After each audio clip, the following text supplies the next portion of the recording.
أما الآن فمع فقرة متميزة تحفيزية وتشجيعية مع مهندس يبين لنا كيف وصل إلى ما هو عليه الآن، كيف وصل إلى وكالة ناسا، كيف وصل إلى مكانته الحالية مع المهندس مشعل الشهراني.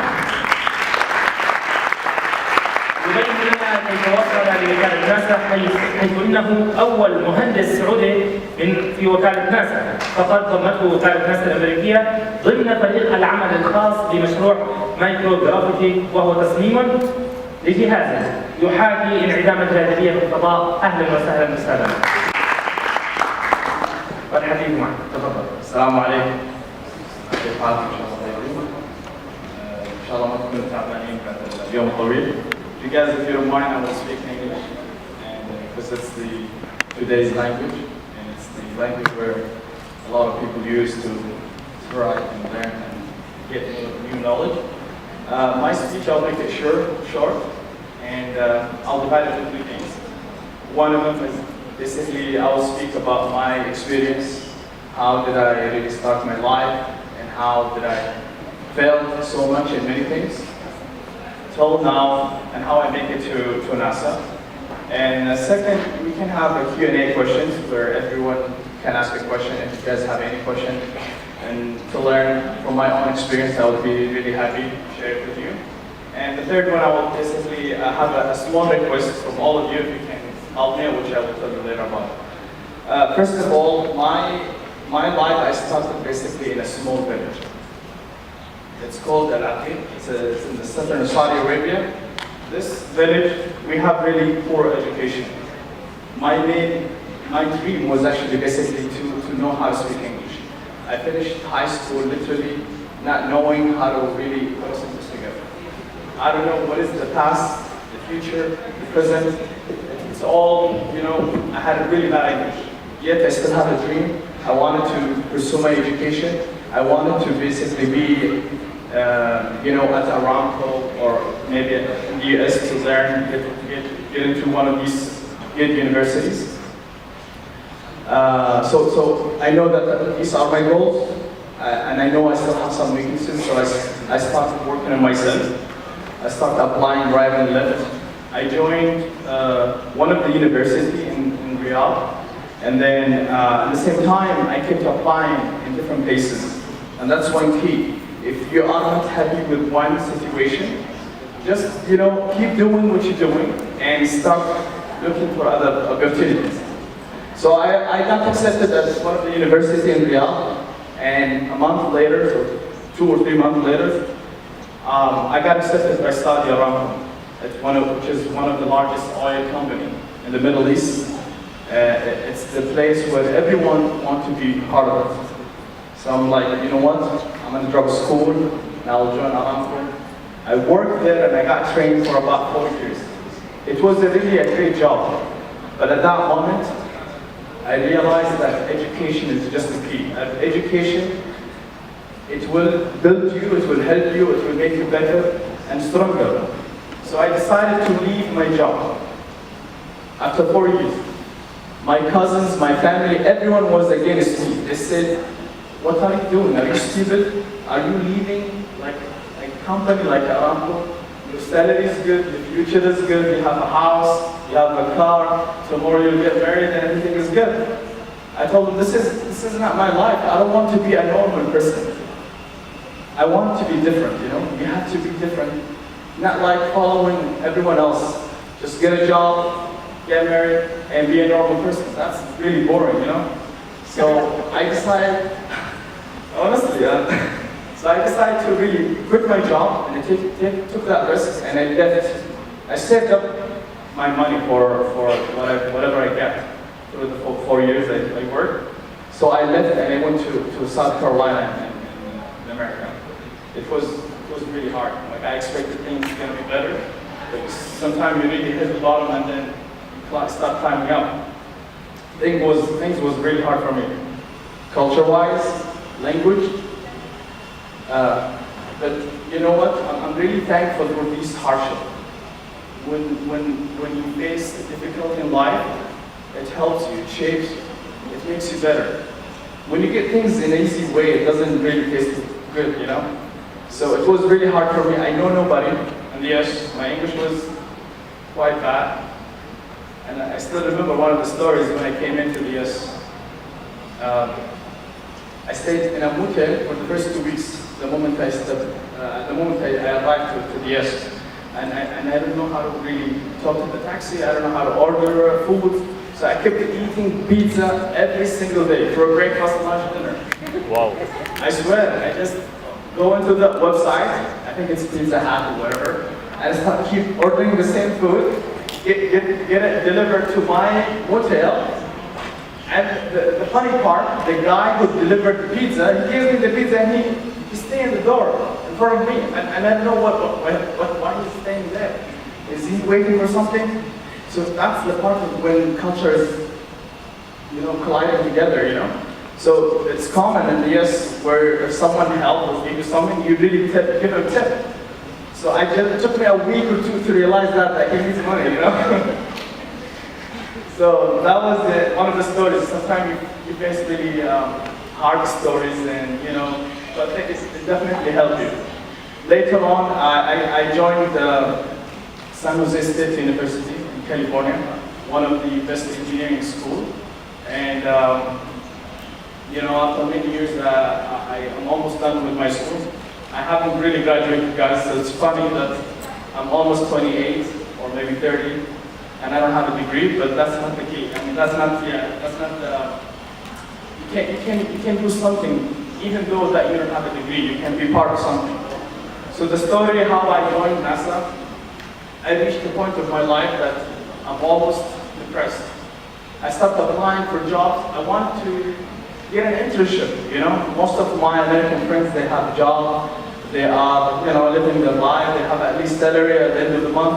In my case, as an international student, it's really hard. They look for American person because an international student, it costs them a lot of money to just, hire that student. So I started applying right and left. I couldn't really find a job, so I was really depressed.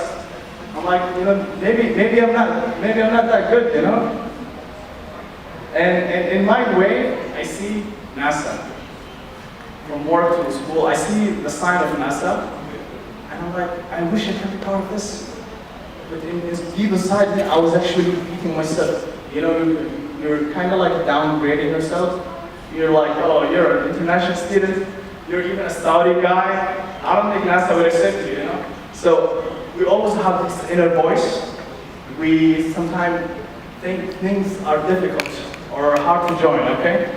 So I realized that, one of my friends told me that at NASA, they have a project, and usually people apply for it and try to get that project. If you propose to it and you share the solution, you might get the job. So I decided one time, I'm like, you know what, I've failed about 60, 70 times applying in different companies and I didn't get a job. Might as well let me just apply to NASA, and at least if I get a reply from them, I'll be so happy. Just the reply that thank you for applying, sorry we can't hire you, that's enough. Just to see the NASA logo or the NASA email replying back to me, at least you feel appreciated, So I studied the project, I studied the problem they have, and I proposed to it. And I showed them the solution, the way it could be solved, and I sent it. And I kept positive. I kept my thoughts. I kept everything around me positive. I'm like, maybe it's gonna work this time. Who knows? And I talked to my mom. I told her, I did my part, and you did yours. Just keep praying for me. Maybe it's gonna work this time. So a week later, I got a reply, and not only a reply, they told me, we would like to have a meeting with you next week. I'm like, what? This is crazy, At the moment, I could not believe myself. I was really happy. So I noticed myself that my expectation is just increasing. My first time it was just, I'm aiming for a reply. I'm not aiming for to get that project. So I'm like, my next step is basically, I'm fine. I want to go into the facilities to meet them, and it's fine if they reject me, you know, that's an achievement, you know. So I've been like talking to my friend, oh, what do you have next week? Well, I have a meeting with NASA, so I'm just going to see, maybe they will hire me, maybe they will give me the project. That's by itself has a good vibe, you know. And then I went to the meeting, I canceled all my classes because of that meeting, it's worth it. I went to the meeting, so I described the project. It was really a good meeting, and I think I did well. And during the meeting, I noticed the staff, the scientists I sat with, they told me, well, the project we need to basically have enough team to work in this project. Like one person, it's good, but we need to hire as much as we can to basically to make the team full and ready. I'm like, okay, I'll be waiting for you guys 1 or 2 weeks, that's fine. But at the same time, I remember, why should I wait for them to make the team and then make me part of that? Why don't I make the team? So I talked to a couple of my American friends. They're very geniuses, they're smart, my classmates. I told them, hey guys, we can risk it. We have a senior project, but we'll put it on hold. Let's try to basically propose again and tell them, hey, we are a full, ready team that are willing to take the project and do it for no fee. We just want to be part of this organization. They loved it, and they thought, this is crazy, it's not going to work. So we submitted an email, we resubmitted the proposal again, and they liked the initiative. And they also asked for another meeting. It went well. They asked for a second meeting. It went well. The third one, it went well. And later on, we got the project. So it was really a good moment, you know. I could not believe myself that I would get it, you know. It was really a dream. And I think the story behind what I say, sometimes we downgrade ourselves. We think we cannot be good for certain stuff. You should throw yourself there, and you should try, you should ask, you should, you know, make the initiative, and you never know. If you are sitting and waiting for a change, nothing is going to happen.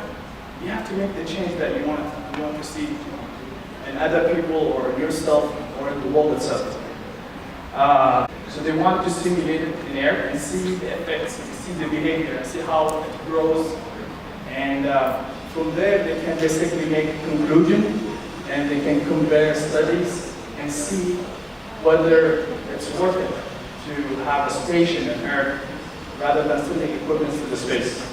So this is the whole project, and I'm working on that right now. I'm also here in Qatar working on another project too. So 2 projects on and off. This project, my project with NASA should end maybe in 3-4 months. We've been doing great so far. We're almost done with it. That's my story with NASA, and I would like to open the Q&A question. If you guys have any questions, I'm willing to answer them. If not, we can go for Freddie, I guess.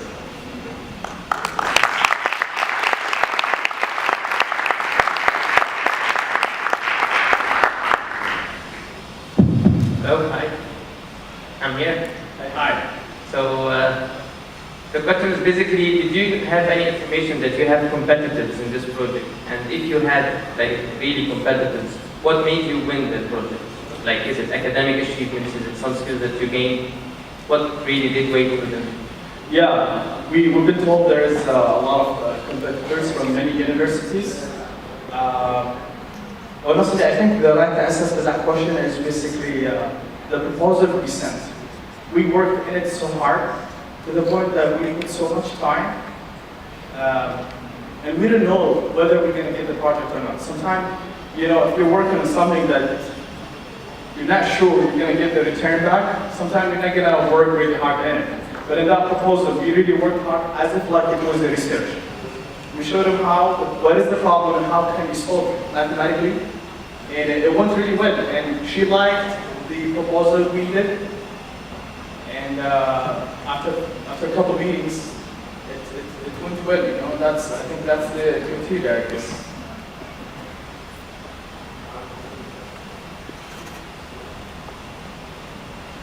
Any other question, guys? Go ahead. So you didn't get your bachelor yet. So Sorry? I think it's somehow a personal question, but when are you willing to get the bachelor? Inshallah, I would say fall 2017. I will graduate as a mechanical engineer. I'm supposed actually to graduate this semester, but for some reason, Qatar is really a great country. They have so much project here. They host me in a TV project, which leads me to the request that I want you guys to help me with. I'm participating in a TV project which will be aired in September. I'm not allowed to speak about this project, but the people who makes it to the final, they need votes to be one of the top 3 people. So maybe if you guys have the time and the means, you can add in social media. I think my name is already, the social media is mentioned on the poster that's around. And maybe around November, I need everyone's vote to get the project to basically win the project.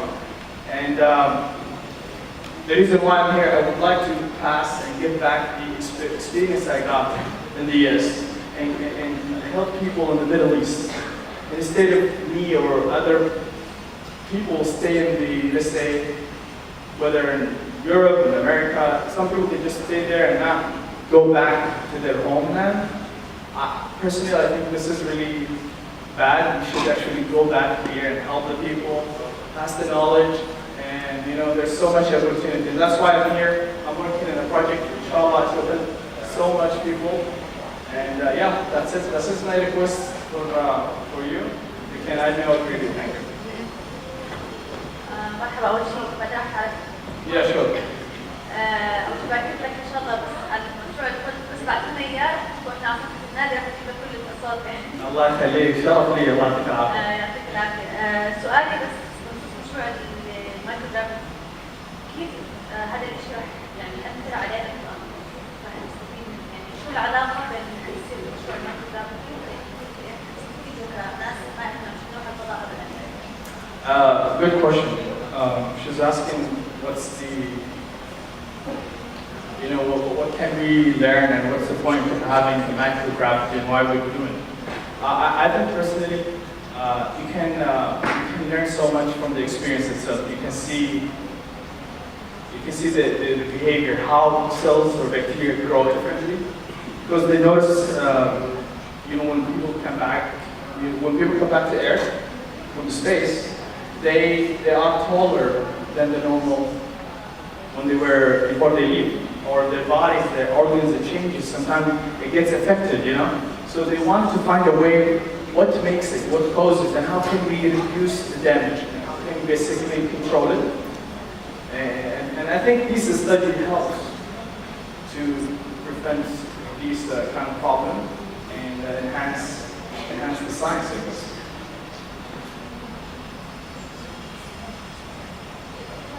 So, what was the motivation or the thing that inspired you back then to suggest or send your idea to NASA? I think that's a really good question. I think I reached a point, the main reason that motivated me, I reached a point that all the doors had closed, and I'm like, okay, I'm going to keep fighting, you know, I did not give up. So I'm like, I'm going to try the last time, even with NASA, you know. It wasn't, although I was really not so confident that I will be part of NASA because of the stereotype I have in my mind, and maybe a lot of people that have so much stereotype. But then I tried it, and I just gave it a try. I did not give up. I think that's the main motivation for me, you know. Hopefully I could answer that question.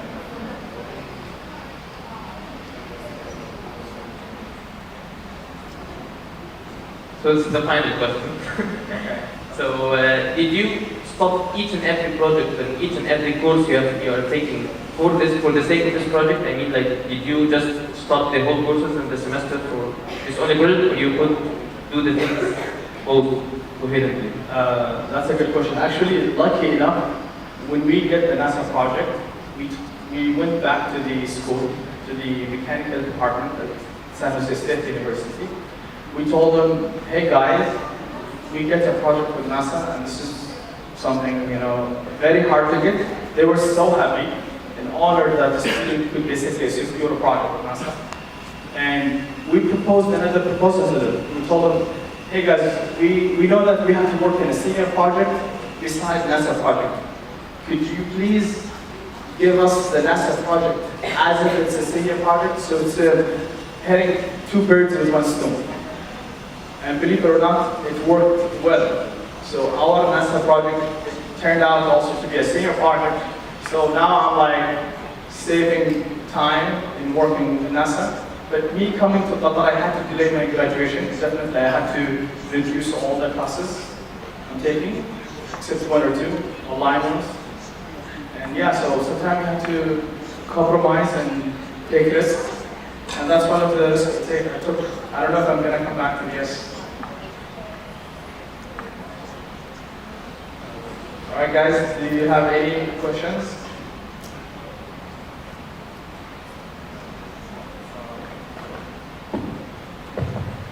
All right. Thank you very much for your presentation. I really liked it, the spirit of everything. In the second last question, you mentioned something about stereotyping, and that we can't go there, we are not able to go there, and the number of Middle Eastern people who are going there are really few. What do you think would be the real factor that is not keeping us from going there? Is it like the knowledge we have is not that much? We are not stepping there, we are not leaving? That's a very, very good question. To be honest with you, we have nothing different than the rest of the world. We are alike, and we can be whatever we can be, basically. We can actually be better than maybe Einstein and Newton. They are human, and we are also human. We can basically be the next Einstein, be the next Newton. I think the only factor is basically believing in yourself and taking risks. These are two elements that I think that led me to whatever I am. So, just believe in yourself and take risks, whether you're Middle Eastern or whatever. These things, that doesn't really matter. At the end, we all human, and if I can make it, everyone can make it here. That's not impossible. Just try as much as you can. Change yourself first, and change the people around you. Try to, if you're not happy with the job, just make that job, or make that class, or make that major you are in, is just a transitioning to whatever you want. Do whatever you like, and then just follow whatever your parents tells you. Oh, we want you to be a doctor when you are a good engineer.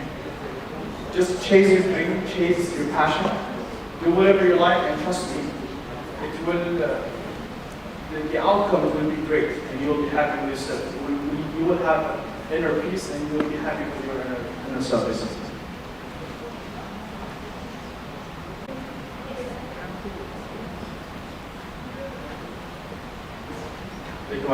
Thank you so much for having me.